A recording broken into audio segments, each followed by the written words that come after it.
అంచనా double. Secretariat నిర్మాణంలో అవకతవకలు 617 కోట్ల అంచనాతో పనులు ప్రారంభం 1150 కోట్లు దాటిన వ్యయం. ఫర్నిచర్కే 200 కోట్లు. ఫర్నిచర్కి సెక్రటేరియట్ లో ఫర్నిచర్ కు 200 కోట్లు ఖర్చు పెట్టిండట. అయినా నాశరకమే మళ్ళా ఇది కథ.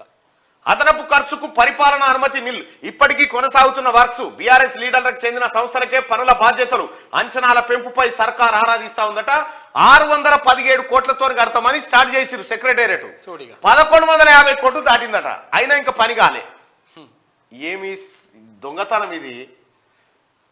ఫర్నిచర్ కు 200 కోట్ల. ఫర్నిచర్ కు బీఆర్ఎస్ హయాంలో నిర్మించిన కొత్త సెక్రటరీ అంచనా వ్యయం డబుల్ అయినట్టు తెలుస్తున్నది. నిర్మాణం కోసం ముందుగా 617 కోట్ల ఖర్చు చేసేందుకు అనుమతి లభించగా దాని వ్యయం ప్రస్తుతం 1150 కోట్లు దాటినట్టు సమాచారం. రూల్స్ కు విరుద్ధంగానే అంచనా వ్యయం పెంచినట్టు ప్రచారం జరుగుతున్నది. పరిపాలన అనుమతులు లేకుండానే పర్మిషన్ మించి ఖర్చు చేయడం వివాదంగా మారింది. Electrical, gardening, furniture, central AC, internet networking పనులు కోసం అంచనా పెంచిరట మొత్తం. ఇగో చేతులుండి ఆ పాత దగ్గరికి వస్తుండే దాన్ని ఆగం చేసిండు.